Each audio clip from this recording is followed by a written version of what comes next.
Welcome, my lovely little online family, once again to our regular weekly gathering on the virtual settee of YouTooSpain, next to the virtual pool too. Today we'll be talking to my mate and yours, Chris from Upsticks.es, a frequent and very welcome Spain resident specialist. And we've decided, possibly foolishly, to say, ask us anything, absolutely anything. What can possibly go wrong with that? And I've always got something exciting for you at the end of our time together, so do stick around for that. If you've slept in and you're watching the recording of the show afterwards, you can find the time codes and chapter headings for each of the answers you need in the video description below. But no, watch the whole chat. Come on, gather round. It's time for the little tune. Let's dance.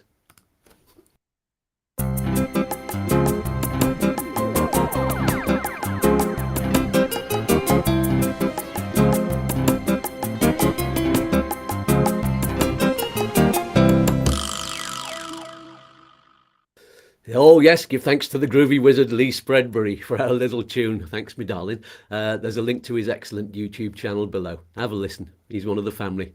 Now, before I bring in my lovely guest, whose turn is it to clean the pool and buy me a coffee? It's you this week, isn't it? Yes. You know how to do it, don't you? There's a link in the video description. I know you're a bit naff with technology, aren't you? Just like me. But it's easy once you get the hang of it. If you can't find that, you can do a regular payment on the Patreon website, and that's especially for close members of the family like you, and that's where you get loads of extra videos and stuff. And then that means once you've done it, you don't have to think about it again. Okay, very, very groovy. And you can find the link on the website as well. All of the links are on the website, YouTooSpain.com, on that side. And remember I told you about that? You like reading, don't you? So that's where you can read lots of information and articles, and lots of the videos that we do are also available as articles. We had people talking about this Wednesday's video, which was all about ETIAS, and I had complaints because I put in loads of comedy characters interrupting all of the talk about ETIAS, and they were saying, yeah, I just needed the information, so I'm going to remake that video for next Wednesday and bring out one that's just about ETIAS, just for the facts, so that, you know, if you want the fun, watch last week's. Next week's if you just want the information, but that will be on the website as well. Anyway, so the mailing list, the newsletter that you get when you're on the mailing list, that's coming out soon. So, and there's still time to put your name down for that. Okay, all right, my lovelies. So good. Don't forget the advice I told you about on the Monday live chat. Have you seen the new show yet? I'll save you a seat in the virtual cafe of cash next week, and we can chat all about exchanging your currency to euros safely and at the right time with our mates at Smart Currency Exchange. They're friends of the family. They've got a link below and on the website too, just for you, and you get a free account with them, and that helps the YouTooSpain family. Okay? And we've got some prizes to give away as usual for the best questions and comments. So get talking on the live chat. So without further ado, let's meet our wonderful guest. It's Chris from Upsticks. Hola, Chris. Hola, good morning. Good morning. How are you doing today? Yes, very well, thanks. Very well. How are you after your gig?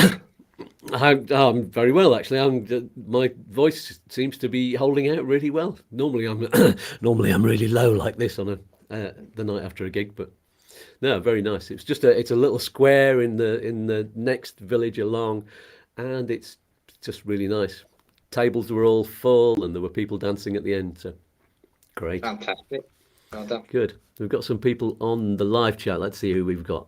The usual. Steve Knowles. Hello, Steve. And AK Mitchell. That's Anthony and Kerry. Good morning. They're painting today while they're watching.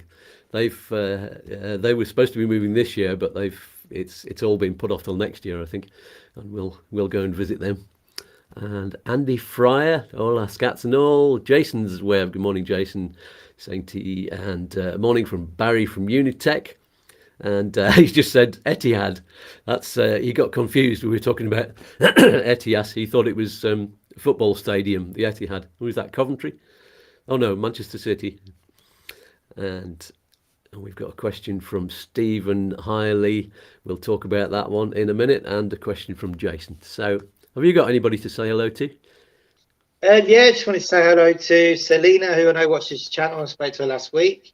The Webb family, who are here now living, and we're moving on to stage 2, so that's good. And Ian and Derek, who contacted us through the channel as well. So yeah, just hi to you all. Brilliant. Is that the web family? Is that Jason's web, the one who's on here? No, that's different web, I think. Different web. Okay. Cool, we've got two now. Yeah, fabulous. Let's have a look at Stephen's question that's come up now. Regarding opening a Spanish bank account, would we have to ideally open a non-residence account and after 183 plus days change to a residence account? If so, what's the difference between the two? Well, normally the evidently all banks are slightly different, but normally when you get over during the time it takes you to, if we're talking about either getting your EU residency or your NLB, TIE, normally you'd have to open a non-residence account, which comes with more charges, to be honest, than a residence account. Then once you have your residency document, you can switch that to a residence account, which normally comes with less charges. You don't have to wait the 183 days, but I think you went through that yourself, didn't you? Yeah. I said my advice is to get the non-residence account as soon as you've got your residency card. And we had a really good bank manager at our local bank, and we went in to speak to him, opened the non-residence account, and he said, no, there's not going to be any charges on it because we know that you're going for residence and we know you're living here and you're settling down here, and really nice. So talk to bank managers and see what they can do for you.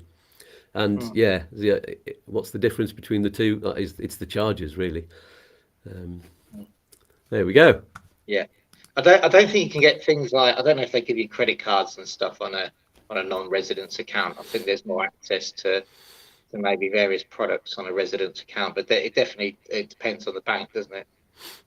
He gave us one of these credit cards that automatically gets paid off after 2 days. So instead of a debit card, we've got a credit card. So, right. Is that with Acacia? Was that with the? I shouldn't say the bank name, should I? That's all right. Yeah, Acacia Bank is ours. Yeah, and he said, and he kind of, sold that one to us. I don't know if it's easier for them or what, but yeah, we've got a kind of €500 limit on it, and we per day, and we pay out on that, and then it comes out of the account 2 days later. So if you've not got money coming in for a couple of days, it can be handy. Well, one thing it's worth asking as well with the bank accounts, obviously it depends on how you're coming in. So if you're coming in on an EU platform and you're able to work or you're going self-employed, it'd be worth definitely mentioning that to the bank, because for self-employed and business people have different accounts. Definitely, I know. So the bank I'm with, they have two accounts for personal and business uses, and the platforms are slightly different. Some allow you to set up, so the business platform allows you to set up direct debits for clients, and stuff like that, whereas a personal one wouldn't. And the business one allows you to have access to different products, credit cards and stuff like that, which relate to the business but don't relate to you. So obviously if you're retiring, that's slightly different, and if you're not working, but certainly if you're doing like what you're doing, it's worth asking about the business products they've got. So we've now got a joint account, personal account, and two business accounts. So we've got one each for me and Liz because we've got separate businesses. And Antonio Hestor said that's a better idea. It's a lot easier for him because then he can just look at the business account and know exactly what's coming in and going out, and it matches it up with the online platform that he's got. So very handy. Let's see this one from Jason. This is an easy one. When I moved to Spain during the 5 years I stay to get residency status, that's the temporary residency, what's the maximum time I can leave Spain before returning? Well, the rule on that one, I can answer that one. You've got 6 months per year that you can leave, up to 6 months rather, not more than that you can leave Spain for each year, but there's a maximum of 10 months over the whole 5-year period while you're a temporary resident. And this is for people arriving after the withdrawal agreement. There's a different rule for withdrawal agreement people. There we go. I keep answering that one on Facebook, so I've got the whole thing in my head there. So Karina is asking, what do you charge, Chris, for NLV? For what? Oh yeah, for a barbecue. For barbecue. Free. Barbecues are free. No, so for a non-lucrative visa, we charge €595, which includes VAT, and the stage 2 registration here as well, per person. If it's an EU platform, it depends really where you're going as to what we charge. And for EU family members, we normally charge a package price depending on how many family members there are. Brilliant. Yeah, So, it's an NLV. I know. Yeah, brilliant. And Andy Cooper, what's he saying? You want to move to Spain second half of 2023. When should we start to think about purchasing a house? After we have the NLV or before? Oh, that's a good question. And funny enough, I had some comments on my YouTube channel now, and I wanted to do a video about it because a lot of people always ask us, is it best to purchase before or afterwards? As you know, I'm a massive advocate for discovery trips and try before you buy.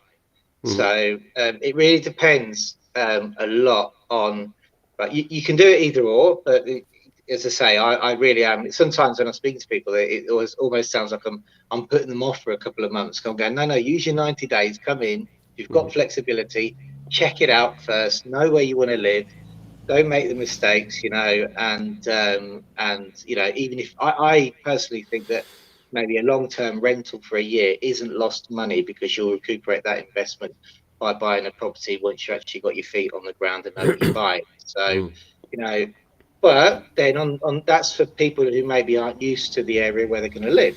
We've got some clients at the moment who were they've been coming and going, the last 20 years on extended holidays and stuff to a certain area. Ben and Madden are here, and they know it really, really well. They know where they want to live, and they're going to buy before they get their visa. But in that sense, they're actually quite clued up onto where they're going. So I suppose the short answer would be it really depends on your experience in the area where you desire to go. There we go. And one from Jason. I know the answer to this. Will UK passport holders need the new ETIAS, that should be, to go on holiday to Spain? Yes. If you're going on holiday, when ETIAS comes in, all non-EU passport holders who are from one of the 63 countries who at the moment have a visa waiver to get into the Schengen area will need to use the ETIAS system. The only people who are outside of that are EU passport holders or people who are in countries that are outside of the 63 countries. So, if you go on the ETIAS website or the Schengen website, you'll be able to find that list of countries. But most English-speaking countries are one of those 63 countries. So yes, but it only costs you €7 for 3 years. It's not really a problem. As soon as it comes out, just get yourself on it, really. No, actually, you have to have a holiday booked because you need to give details of where you're going in to the Schengen area. You've got to go. Where's the first country destination? That needs to be on there. But yeah, once you're there, you're covered. And if you've still got a green withdrawal agreement residency card, it'd be ideal to get that switched now for a TIE. Yeah, because if you've not got that, then if you're a part of the withdrawal agreement and you've not got your TIE card, they'll probably make you need the ETIAS. And they're here in Malaga this week on Monday. On Monday, we do all our tax payments in the bank on Monday, and quite often we'll cross with people who work in the same industry, and we always have a good chat about what's going on. And then I was chatting to somebody there who does the same as us, and they were in Torremolinos, and they said I was speaking to the police there, and they said that they're pulling the 2 years funding they got for extra staff for the green card exchanges, the Brexit appointments, ends on the 1st of July, which is obviously yesterday. And they're pulling the staff, so they're not going to offer those appointments anymore. But anybody who wants to exchange it will have to get the usual, should we say, visa, Tom of the Way, fingerprint appointment. So when I went to Malaga on, I think it was Tuesday, I went to Malaga to pick up some NI certificates, and I just stuck my head in the door and asked them if that was going to be the same. They were like, yeah. So all the staff that were specifically assigned to the Brexit appointments are now finishing. They're being reassigned other places. Though in Malaga they have put on extra fingerprint Tom of the Way appointments, which I think that's what the appointments that now people who want to switch their card will have to do. So there'll still be availability, but not as much. Yeah. Quick question that we've got somebody else asking from social media that I'll bring up in a minute. Can we still keep a British bank account? Yes. If you're non, I mean, it's always advisable to speak to whoever handles your financials or the actual bank itself and tell them your intentions. I wouldn't say that you don't tell your bank, because again, all banks they're private companies. They all have their own rules, don't they? But definitely inform your bank. There shouldn't be a problem. In fact, in a lot of circumstances, people have to. There we go. Lots of questions coming in. There's so many. Hello to everybody who's just joined us on the live chat. Stephen Hiley, when applying for the NL non-lucrative visa, do they need separate bank accounts? Separate bank statements, rather. They've got a joint bank account. No, so what we say is always take, so if you take in bank account statements, then you'll have the original statements, obviously, for your appointment, but take a copy of those statements for each applicant if you're applying together. So, if you're, although, as we know, when it's presented to the consulate, you should always have your documents in two separate files, even if you're a joint application, because essentially you need the consulate's going to look at everybody's individual circumstance. But if they're related, then definitely have the originals in one file and copies, originals in a copy and copies in the other one. Mm-hmm. Good advice. Andy Cooper says, thanks, Chris. We're over again in August. We'll be in touch with you soon. Cool. Jason says it's a lot more complicated now to move and holiday in Spain. Holidaying in Spain is almost exactly the same, apart from the ETIAS that's coming in, as far as I know.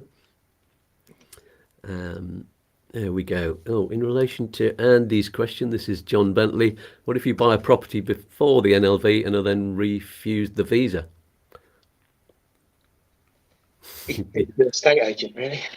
Yeah, you just go on holiday and use the property for that. That's the property purchase. I mean, it doesn't. In terms of I understand. I do. I think I know where the question's going, and it's it's well asked. It's so the fact that you own a property, does that count towards the requirements of the visa? No, you don't have to own a property. In fact, you don't have to have ever been in Spain to get your first non-lucrative visa. Mm-hmm. Does it help? The way they look at it at the consulates, as whether that helps your application or not, is basically over your global financial situation. And what they told me when I went to the London consulate was, look, evidently we know that they're very focused on people not working, and for people who may be slightly tight on the money front, but they own a property outright, then they would consider that as part of their global financials, not part of the minimum requirement, part of their global financials, in terms of do they suspect they'll be working or not. So, but yeah, property purchase, you can purchase a non-resident or a resident. So if you've done it before, you get your visa, you get your future visa, then you are stuck with property here, and you'd sell it as a non-resident with all the tax implications. Yeah. Jason, still talking about the subject of being more complicated. Now with holiday tax, they are considering starting. I don't know anything about that. They will get less new residents and less holiday visitors. I don't think they're going to get less visitors. That's only my opinion. But what's this holiday tax? Do you know anything about that? No. I mean, there's it might. Yeah, you have to pay something when you go to an Airbnb or something but that's just the local tax, isn't it, for coming in as a tourist? And that's I know, like in Catalonia, there's a tax, isn't there, for the hotels there, I believe, by the autonomous communities. I don't know in Valencia areas like that if there's something, but no, I'm not aware of it. But then I haven't been a tourist here for many years, so I need to ask my parents. That's what I need to do. Yeah. We had to pay one in Orchiva, which is Granada province. That was 2017, I think, something like that, when we went there. But it's only a couple of quid a day. It's not very much. And so anyone who's and I think we paid it. Oh no, we paid it in Italy as well when we stayed in one there. So yeah, that's a very common thing in Europe anyway. So I don't think that's going to stop anybody. You just budget an extra 20 quid. That's not going to stop most people coming on holiday, I don't think. Let's have a look at some of the questions from social media, because we've had quite a few come in there. And we will start with number one. Why not? We'll go through them in order. This is all about a couple one of them is Spanish and the other one is non-EU passport. When you have a Spanish spouse, what does that mean in terms of the process of then setting up to freelance? So it's very similar, as we said, to the EU family member, basically, because the person who's a non-EU passport becomes an EU family member, and that EU family member is the Spanish person. Mm-hmm. So when you apply, it's on the same platform. We've always applied with the requirements, the minimum requirements, like the income and the healthcare, but evidently, if the Spaniard is setting up as a freelancer, then when they're set up as a freelancer in autonomo, that's also going to cover their spouse as well.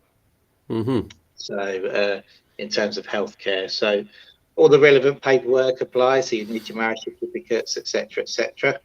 And obviously they can apply from within Spain when they get here. So. Mm-hmm. Yeah, no visa required. We actually did a show all about this. It was before Christmas, so yeah, a few months ago. And so it's the same as that process. So Stephanie, if you want to check on our channel, then have you done one as well, Chris, on Upsticks YouTube? Yeah, I think we have actually. I think there's one on our channel there, and I probably need to do an updated one. Yeah. I think us too as well. 6 months is quite a long time in this business, isn't it? Lots has happened. It is. Yeah. It really is.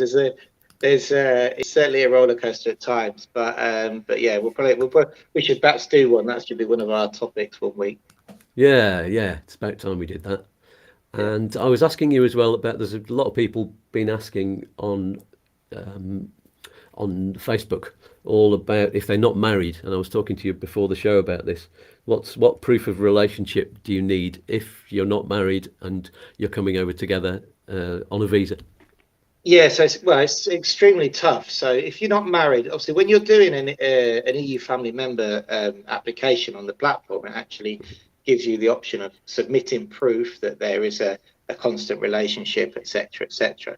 There's no standard format to it, and but you definitely need to, you'd have to look at financial connections. Definitely, if you've got children in common, that helps as well. Yeah. Mm-hmm.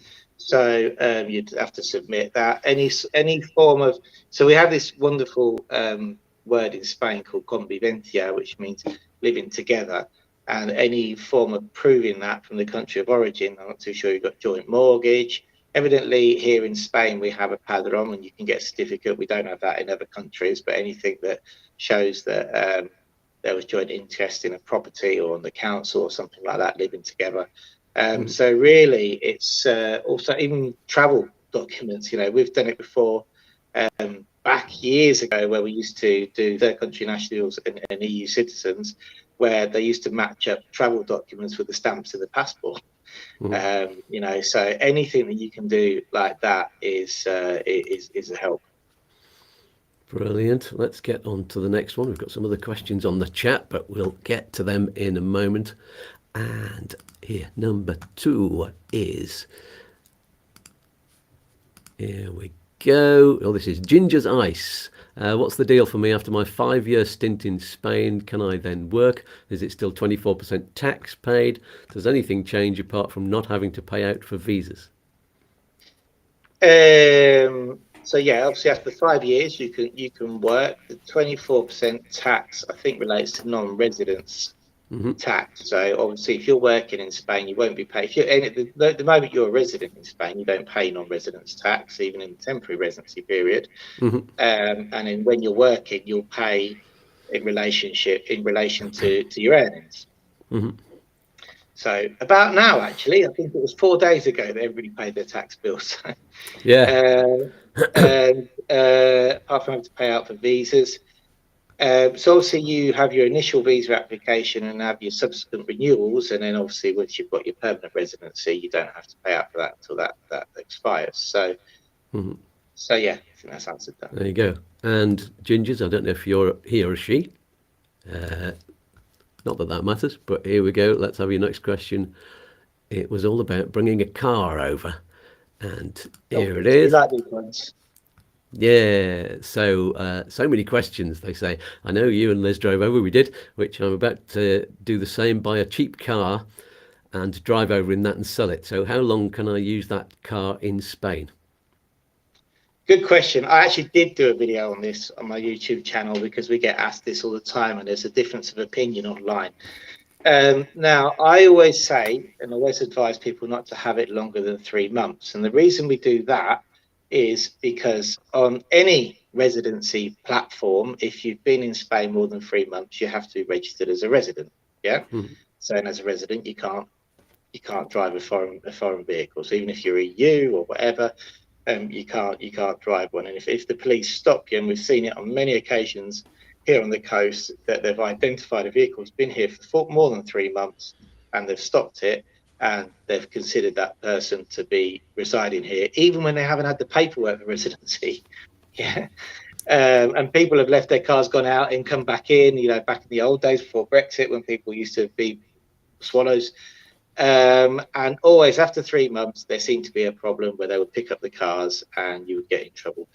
You would read online that relates to physical residency. You would read online that you're allowed to keep the vehicle here for 6 months, because that is when you become a fiscal resident. And if you become a fiscal resident and you've got a foreign vehicle here, you become liable for the special registrations tax, which means it should be registered. So when you get stopped by the police, they immediately give you a fine, which relates to the non-payment of special registrations tax. If they've seen your vehicle here for more than 6 months, the fine is €500 straight off. And then you have 5 days to register the car, which we know is impossible. But if it's belts and braces, then it's a maximum of 90 days, I would say. Okay, we'll go back on the live chat because otherwise I'll lose track of all the questions coming in. Donegal Overlanding, good, interesting name. Used to live in Spain, left in 2011. Have A4 green Residencia. I know the answer to this. If arriving into Schengen through the ferry, would it be possible to avoid the entry stamp into Schengen by displaying the Residencia? Go for it, Chris. Well, you're already, you're not a resident here, are you? If you've left 10 years ago, more, then you'd have to you can't use that residency card, basically. What we've seen is a lot of people have been getting away with exchanging these for withdrawal agreement cards. You still are, all intents and purposes, if you've got it and you haven't been signed off, could be treated as a beneficiary of the withdrawal agreement, but it's not really the right thing, to be honest with you. You haven't been living it. Yeah. Going by your name, Donegal, are you in Ireland at all? Are you Irish? Can you get an Irish passport? That's the way of avoiding an entry stamp. There we go. Yeah, I mean, if you've got an Irish passport, the only thing, what you have to be very, very careful with is if you've got an Irish passport and you've got an EU green certificate and you've left Spain 12 years ago, is you really, when you leave as a resident, you should tell the immigration authorities that. And if you've got an Irish passport, there'd be no problem coming back and re-registering as long as you meet the requirements. What you don't want to do is register as a permanent resident using that old card and then maybe leave yourself with a tax liability. Because although you could prove that you haven't been in the country, you're going to have a permanent resident which says you've been residing there, and that could be a whole issue for the tax office. So certainly you need to do things correctly. Yeah, you'd open a can of worms there, wouldn't you, for yourself? Let's see. Anthony is saying tourist tax being in France for a fair few years now can be euro per pax per day in all hotels, etc. Yeah, absolutely. I think most of Europe is like that now. Here we go from Juan Carlos Farias. Just arrived in Madrid. Is there a bus pass to purchase? Where can I purchase? Where do you get your bus pass from? In Madrid? Yeah. Don't know. If you're retired, then most autonomous communities have a over 65s cards. Right here in Andalusia, we have the Tarjeta 65, and you can use that to get cut price buses and all sorts of things like glasses. You know, sometimes they offer some glasses. So, but in Madrid, to get a bus pass, I don't know. That's the truth. Yeah. Okay. And let's get another question up. Actually, let's do something about the driving license. There's the message from the British consulate, which at the top paragraph just basically is exactly the same as last week's news, which is technical talks continue with Spain. We remain on track to get the driving license swap. Though the pace is slower than we would all like. That's a politician talking. And also he says at the bottom that the kind of the slightly new message is that lots of people have been asking quite reasonably about why don't they just bring back the interim measures that allow you to drive on the UK license before. Why can't that be reinstated while we work through these final stages? And he's saying we've again made that request to Spain and are awaiting a response. Just sounds like he sent them an email, doesn't it? Yeah, it's, I mean, I think the biggest news regarding the driving licenses was when Hugh Elliott stated a date, wasn't it? I mean, that's sticking your head in the chopping block, because that gives you a deadline. So, which everybody's happy with, and there's a lot of people working to those deadlines. Now, how realistic that deadline is at the end of July, because we know that administratively at the end of July, it's not the best time to be doing things. So people are working. You know, so but a lot of people take holidays or have got one eye on their holiday, either in August and July. We're already going into that period now where we're having to structure things slightly differently because service providers are on holiday. You know, so yeah, I don't know. I mean, it must be extremely technical. There we go. Let's just do this one really quickly from Stephen Hiley. To begin with, we are planning to stay in a short-term rent, 2 to 3 months. A and B are similar, while looking for a suitable long-term. Can we use this address to apply for the TIE NIE? Good question. Very good question. So for the TIE, it really depends on your area whether they're going to request. So that relates to getting a Padron certificate, right? So what is a Padron certificate? Padron certificate is obviously the proof of where you're living in Spain. And depending on where you're registering, in what area you're registering in, the police, when you come to register your TIE card, ask you for one or not. All right. So, for example, here in Malaga, there's certain police stations where for the first time you register, they don't ask for it. And we don't need one. There's 2 police stations that do.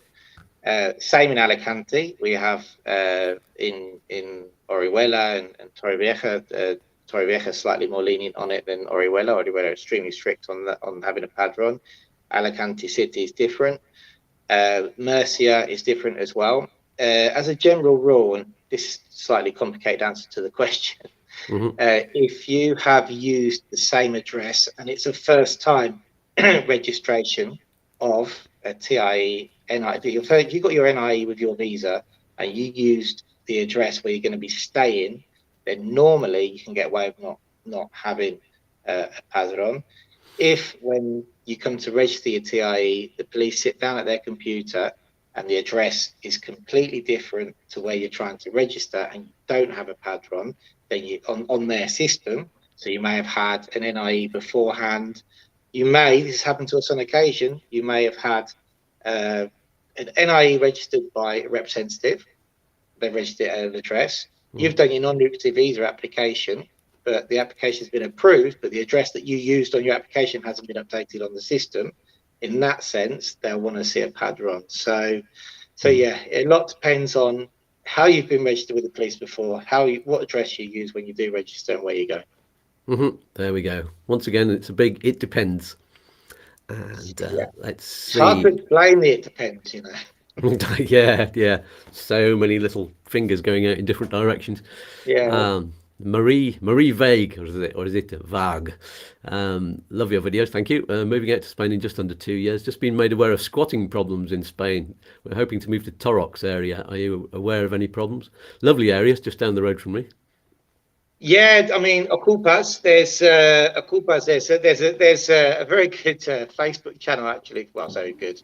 there's a Facebook channel against these companies that, that go in and chuck people out. They're these private entities called Desaculpas, they're called, and you see some of the stuff they get up to.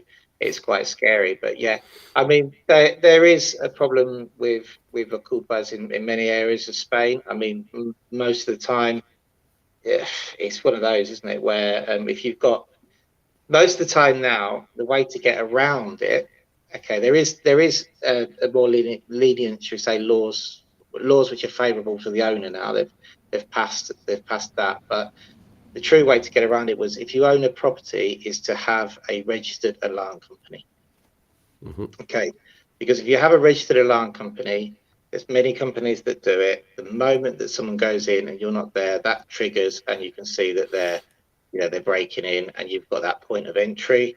And most of the time, the police will be there within the 24 hours, and they'll kick them out. So, if you have got a property and maybe you could get someone on about alarms, and you're worried about Ocupas, you need to get, and they're very, very good. I've got one at my house, and you've got an online app. As soon as you get the door, boom, on the online app, they've got cameras, you can see everything, and they're not that expensive. So that's the way around it, and not to worry about it. There you go. Lovely. Another one from Jason's Web. Once I'm a Spanish resident, do I need to swap my passport from UK to Spanish? Do I keep my UK passport during the first 5 years? I did a video all about this. What's the difference between citizenship and residency? Being a resident doesn't give you a Spanish passport. You need to be in Spain for 10 years before you can apply for that. That's different from residency. Yeah. Anything more to add to that, Chris? No, that's it. I mean, I've been happily living in Spain with a British passport as a resident for 23 years. And you've got the same rights. Yeah. Yeah, never. We use my NIE number. Never had any come up against any problems. And I mean, I've done, probably with the kids and business, we've probably done every administrative action there is with town halls, even for the office that we're in at the moment, which actually a building which is owned by the town hall. We have to apply there, and it's all been done using the business of my British passport with no problems at all. Great. One thing is to remember, you have to keep your passport in date for your residency to be valid.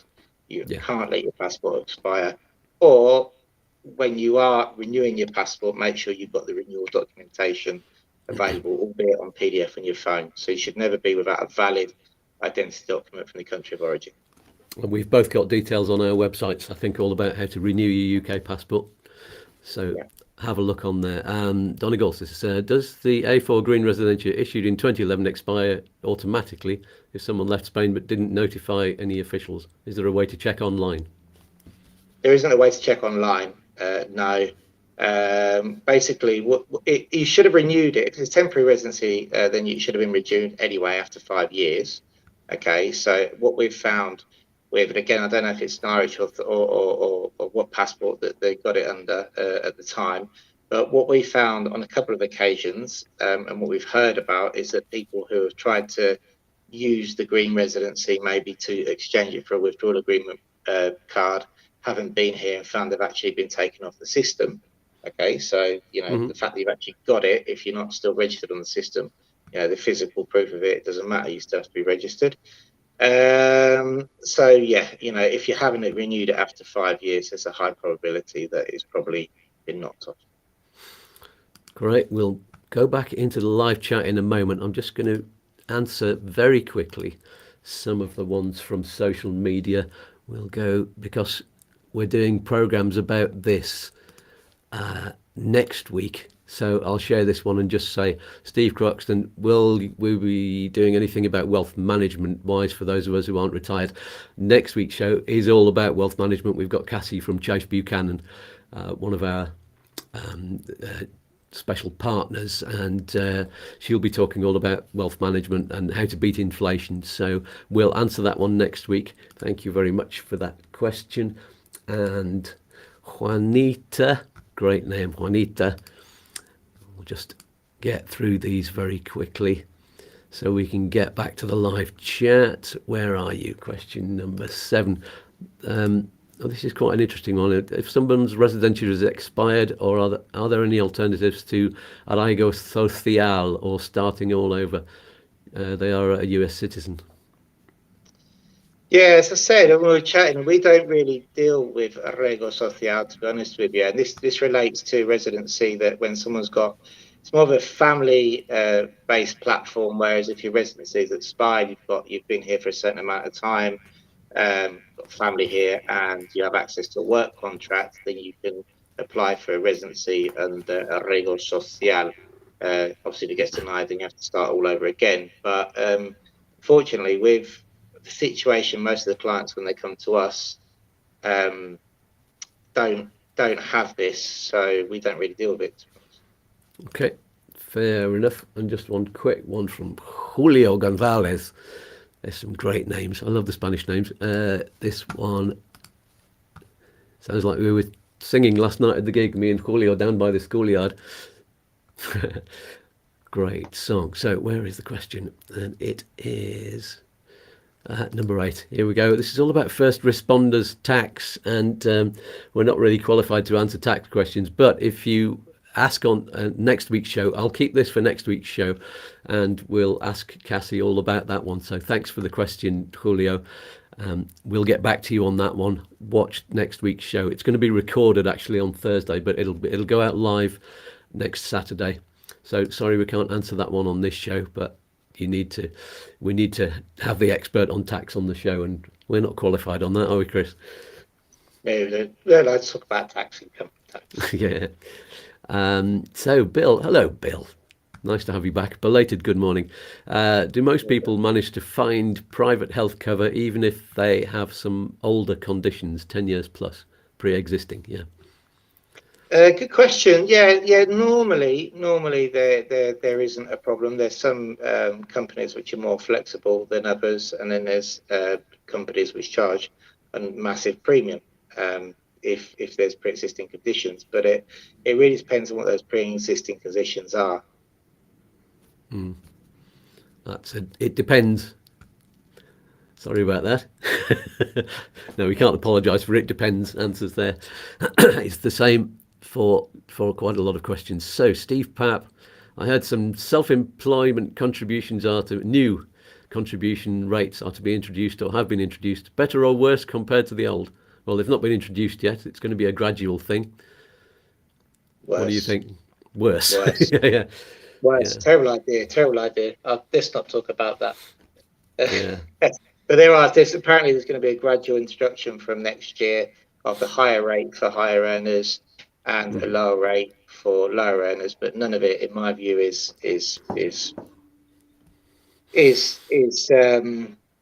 relative to what people earn. So I don't think, I think that the autonomo, if you add up, if you've got a business and you already have your tax retention, so evidently VAT is money you take and you have to pay back. It's not your money, but there's a lot of stuff you can't write off, which you should be able to write off.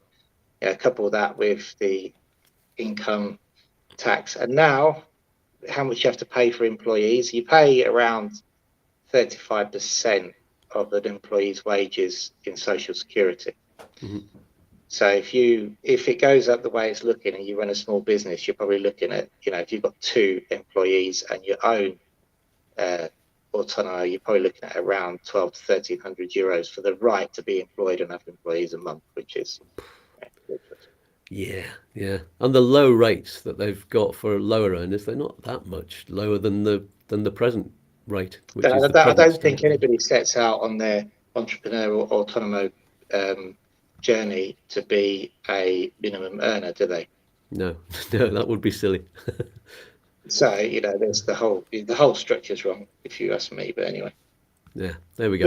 Move on. We'll move on quickly. We don't like that one.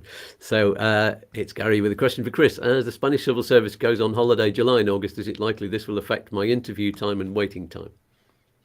No, I mean we do have like slower interview at the moment. What we've seen actually, that London came on board and there's less appointments in July. In August than there is in July, but they're still giving appointments out. It looks like Manchester are as well, and so no. Although things are slower, it shouldn't affect the appointment too much. As long as we've got our ducks in a row and we plan, which we have. Yeah. What about the residency appointments in Spain? Again, they're already running in August now, so. Yeah, they're running. Okay. Depends which area. We have noticed that for the moment it's extremely difficult in Alicante to get an appointment for the stage 2s at the moment. In Malaga, some places are already running in August. And in Granada, for example, we had a few things which happened quite quickly last week, which meant we had to book up really quickly, and we managed to get them for this Tuesday coming in the afternoon. So again, it depends on the area. So Lovely. More questions from. We'll come to Ian Fleming, who's put loads and loads of questions on social media. It's I've actually got. I took a screen print of them, and there's actually 3 separate screen prints. There's so many questions, so we'll come to you towards the end of the show because we've got loads on the live chat. Ian, so sorry for not answering that one immediately. John Bentley on the live chat says there are companies in the UK that specifically sell Spanish registered cars. Are there any problems in buying one of those to take over when moving? as long as the paperwork's okay, then yeah, it's all to do with the paperwork. You know, the car has to still be active in Spain. You can't be deregistered, and they'll have to provide you the correct paperwork to be able to transfer that vehicle over here into your name.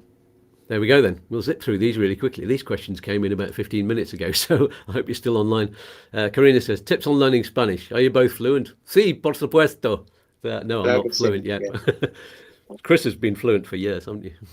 Yeah, use definitely alcohol helps in your fluency if you're trying to practice. It takes away inhibitions. Post-it notes and your health. The health stuff is great here. Yeah. Health stuff is great. Post-it notes everywhere and have a little book. Carry everything in your book. Every time you hear something that interests you, write it in your book. And more than anything, just make sure it's fun. There we go. Patsy Nelson. Hello, Patsy from New Zealand. It's John's wife. Hey. I'm looking forward to meeting you when you move to Andalusia in September with help from Chris. There you go. Can you use an Airbnb address to buy a car, or do you need long-term rental? The long-term rental to buy a car. So when you buy a car, it's a quick one. The reason you need an address is because you have to register to pay the road tax, and you can register using 3 forms. And there's an article on our website on how to do this, so I share the link. And it's either long-term rental contract, property ownership, or a Padron certificate, whichever comes after long-term rental and property ownership. Mm-hmm. Great stuff. And Steve Southern, have a Staffordshire Bull Terrier I'll be bringing in with me when I need move to Spain in September. As a general rule, will I have to register him on the dangerous dog list? I think yes. I don't know if they're dangerous jobs. I know if you do, though, you need to get a criminal records check from Spain. There's a check whether it's on, I don't know where to find the dangerous dog list, but yeah, check whether that breed is part of it. But yeah, don't know. I'll ask Jane who works with us, because she is our pet expert, and she knows all about that. She's got an absolutely lovely Alsatian, and I know she knows all about that. There we go. Jason, can Upsticks deal with renewals during the first 5 years? Yes, we can. Yeah. Is it straightforward for him to do himself? That's a good question. They need Upsticks. No, you can. It's like everything. Yeah, you can. The whole platform is used to do it yourself, but you would need to do it using a digital certificate, or you could employ a company to do it for you. Yeah, great. We've got Steve Hiley. So many questions today. Thank you for coming on the show. When applying for the non-lucrative visa, do we need to have an address in Spain? Yeah. Yeah, you need to have a correspondence address in Spain. Yeah. Mm-hmm.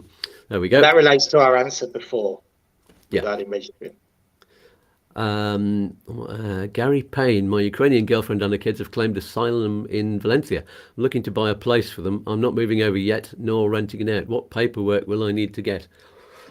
NIE. You need to get an NIE. So if you're buying a place for them, you would need an NIE number to be able to go through the process, obviously, buying property. Mm-hmm. And Bill, back on, thanks for the answer on health conditions, and I understand the caveat. I might ask Chris sometimes who the more flexible firms are, just in case.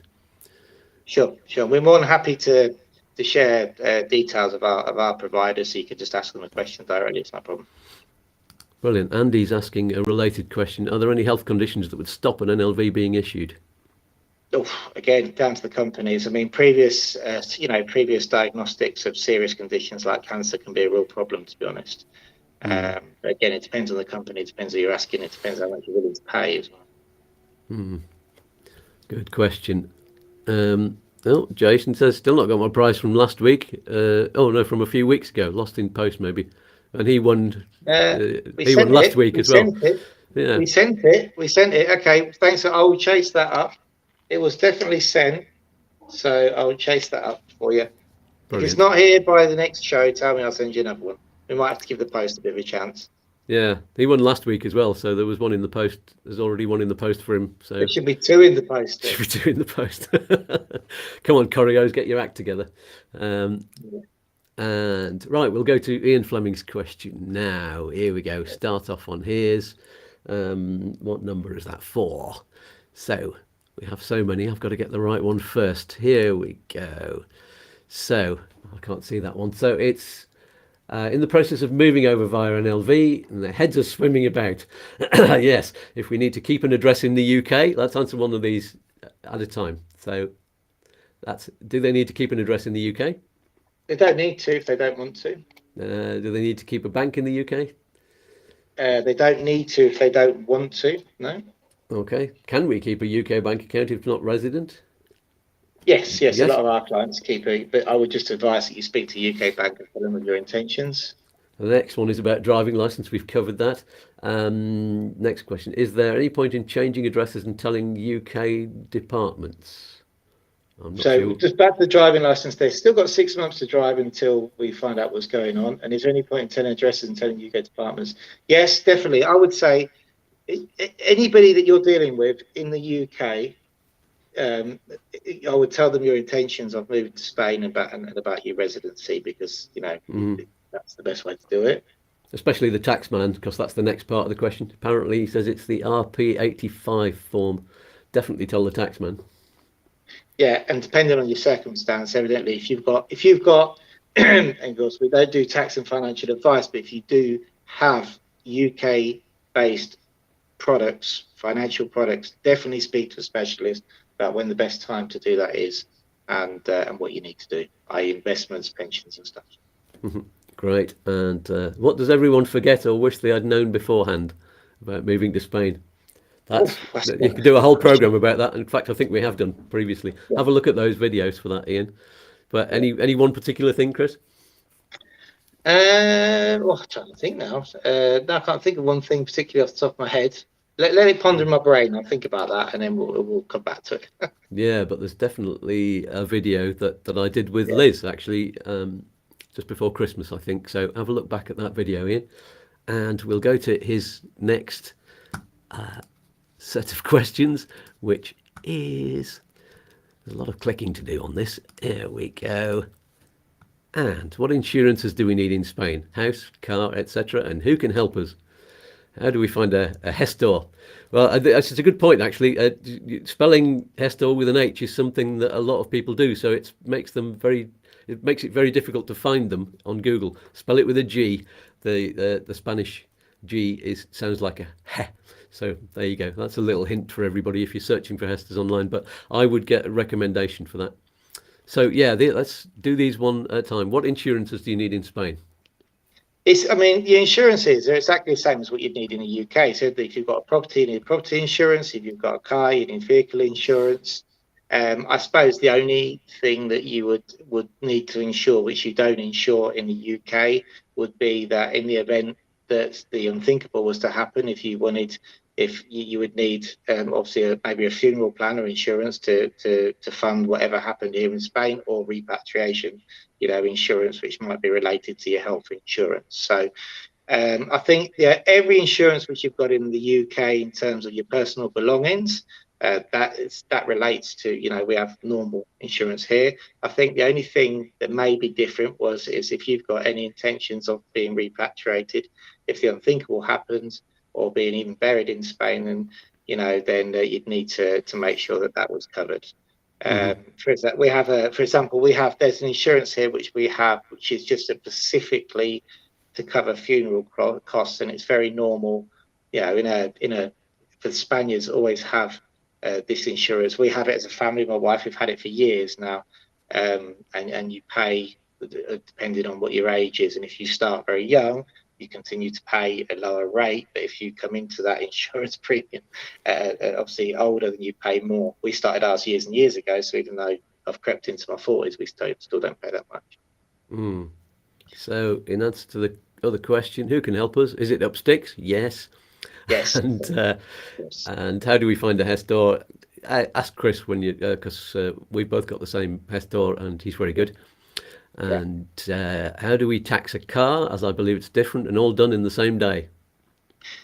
Yeah, again, it's different here. So it's normally done on an annual basis. So obviously, the fiscal year here in Spain is January, December. The town halls normally issue the car tax, or if you've got like an authority within the province, like we have here in Malaga, for example, we have Patronato, and in Alicante they have Suma. The town halls have the option to use that platform to get to control their taxes, which a lot of them do. Some of them don't. And the taxes are done on an annual basis, but normally issued around April. So you'll either have a letter that writes you about the house, or if you set it up to go through your bank, it'll be taken out your bank. Some places allow for split payments. I know places like Benalmádena, who aren't part of our patronato, actually allow you to split it into 2 payments, or even send you 2 payments. But it's not the same as the UK in terms of like a monthly recurring tax. You do have to pay it annually when the bill arrives. Mm-hmm. There we go. Thanks for that, Ian. We'll come to your... Oh no, we'll do that. We'll do your final question so we can clear that up, and on that, then I'll get back to the live chat. This is quite a funny question. I like this one. Yes.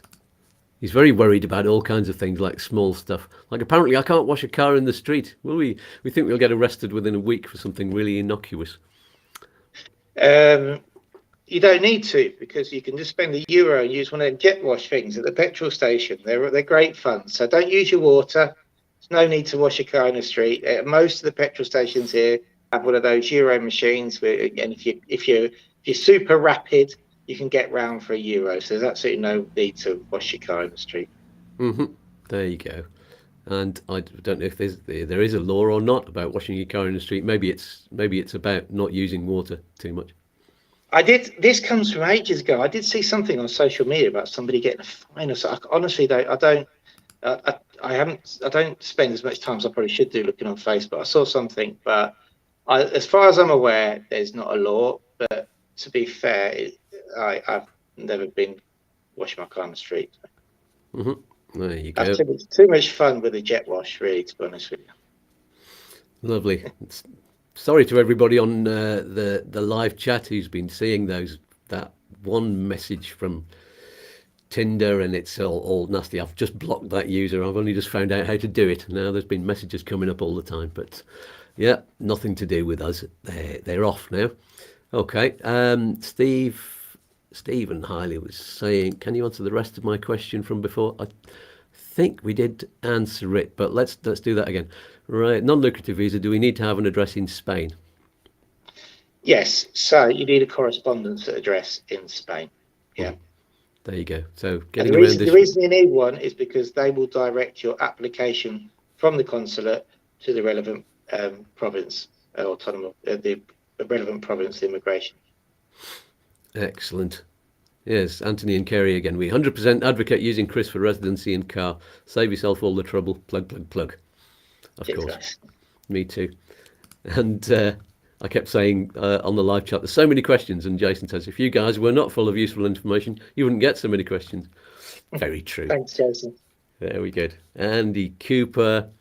If you need a Spanish address for an NLV and we need to sell our house before we move, how do we get around this? I suppose, yeah. So you would have to. So on occasion, we sometimes use our office address as a correspondence address, and what we do is assess if that person's then going to have a permanent address when they get here to be able to register them on a padron.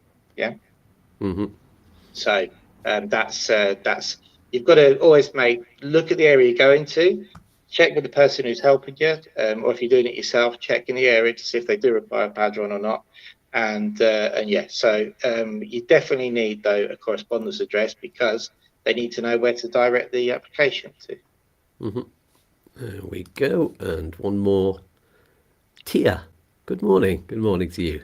You're new on the live chat. Selling my house in the next couple of months and moving to Valencia region. Already have an hour. Not sure what that means, but can you just explain that? But glad you're moving to Valencia. I've got to go there actually and visit because I've heard it's really nice. You've been, haven't you, Chris? Yes, yeah, it's really nice. I was there at Christmas actually, and it was a fantastic city. Really, really amazing. I mean, as I said, you need a couple of days really to look at it properly. There you go. Oh, interesting one from Jason. Can non-residents play the lottery in Spain? Yes, Yes, you can. because I did at Christmas and we weren't resident officially by then. Well, I think I might have been. No, because mine was just right at the end of the year. So, and there's a very good lottery at Christmas. What's it called? The Christmas lottery. What do they call it now? I can't remember. I know we should know because I normally got about 20 tickets. El Nino. So El Nino. El Nino. So that's one of those things. The Christmas lottery. If you're in business in Spain and you have like ourselves, we have quite an amplified web of collaborators and service partners and stuff, and a lot of them are Spanish businesses. They all tend to have this lottery ticket, El Nino. So and it's sort of polite to buy one, you know, from the business, and everybody saves you one, you know. But because over the years we've built up a relationship with a lot of people, so every time I go somewhere, or even if your local bar, they'll know you and they'll say, "Oh, I've got your ticket, Chris. Last year it cost me a fortune because they're 23 euros a ticket." Yeah. It's something like it's like 250 for a full the full ticket, isn't it? That's why people share the number. 20 for the decimal, 20 for the 20 euros a decimal, and there's 10 in a decimal, so it's 200 euros for the full lot.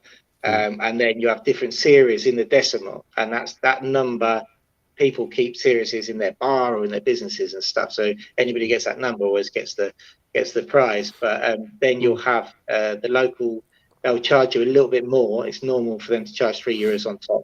They have that. They add that to the Christmas fund. But if you know a lot of people and doing a lot of business, you can find yourself spending 300 or 400 euros on lottery tickets. Yeah, there's a good chance of winning though. I mean, we bought one at Christmas, as I said, and we won, but we didn't win the lot. I think we got one number, but you get something for just that. Yeah, if you get two numbers, you get 100 euros. A couple of times we've won 100 euros, and we've actually made our money back. So never actually got anything. If you make your money back, you're like, yay! Jason says, if I win, I'll apply for a golden visa. Well, I did, and I couldn't afford it. Steve says, or a lettuce. Yeah, I could afford a lettuce with what we got. I think we might have got two numbers actually. I think we did. We made a profit. 100 euros, two numbers. Yeah, because I think I bought two lots, and right. And it was the second one that got me the win. So, right, there we go. Phil Quantrill is online at last. Good morning, all. Normally you're there right at the beginning, aren't you, Phil? But are you in Spain at the moment? Are you the one that's in Spain? He has just arrived. There we go. That's probably why he's just late up in the morning, aren't you, Phil? You're just sitting in Spain. You've been in the pool since 9 o'clock or something like that. Anyway, good morning to you. We've run out of questions. Wow. That's amazing. Anybody else got any questions? Oh yeah, Steve. Steve says, "Can't we use your office as correspondence?" Yes. There we go. And Phil says he's had to do the gardening. Oh no, he's still in France. Fair enough. Yes. There you go. Thanks for that, Phil. Any more questions on the chat? It's been great. Shall we decide on a prize winner while we're waiting? Yes. Yeah. Who's going to get the prize? Well, I think for the personal, I think we should give Ian Fleming a prize from the Facebook. And so I'll get in touch with him. Yeah. And should win a prize for writing all of the James Bond novels as well. Yeah. And about who on the live chat then? I can't see the live chat, sorry. So all right. So not Jason's web because he's got two prizes in the post. And Andy Cooper, has he had one before? Don't think so. Yeah. I can check. I do keep a log, you know. And good. CRM.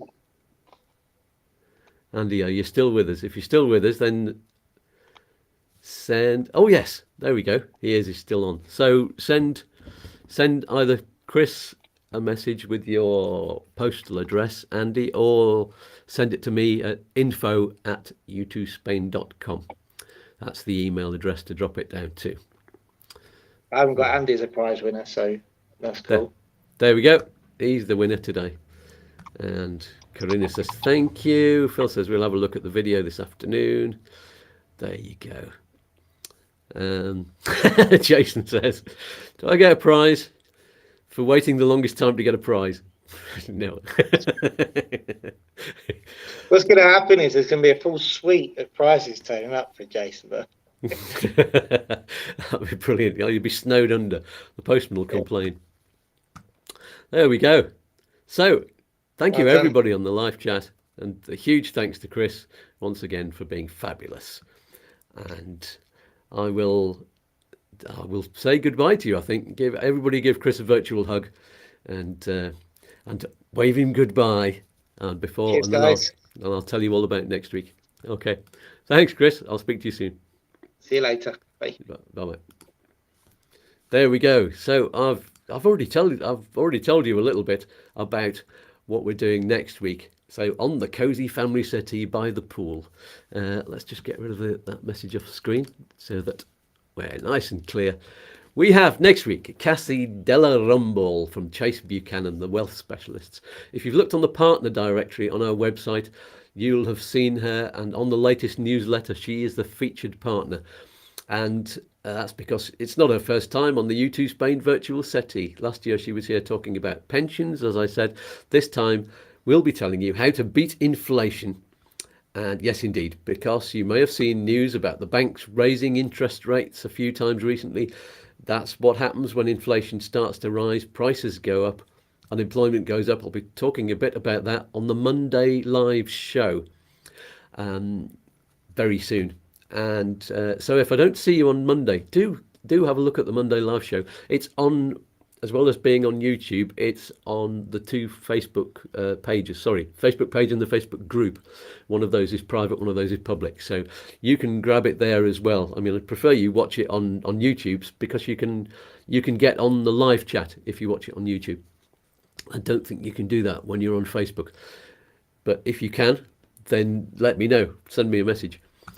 So I'll see you next Saturday if I don't see you on Monday at the regular time of 9 o'clock if you're in UK or Ireland, 10 o'clock if you're in Spain already, or 4 o'clock in the morning if you're on the east coast of America.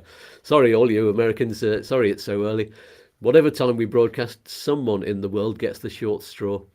And my lovely wife, Liz, says hi, by the way. She wasn't at home right now. She says don't forget to join her for... she's not at home virtually, she's at home over there. And so don't forget to join her. She does free virtual yoga and meditation on her YouTube channel, which is called YouTooYoga. The link below, you can find it. It's with all of the other ones, or have a look on our website. So that's all for this week. Thank you once again on the live chat. Thank you for all the questions on Facebook and any other social media that we're on. And somebody push the vacuum cleaner around. There's a good lad. Wipe up those wine stains. Honestly, can't take you anywhere. Right, let's head into the virtual Spanish pool. Everybody have a jump in. It's getting hot out there. Peace and love. Oh, and let's have the little dance just before we go. Okay, bye-bye for now, everybody.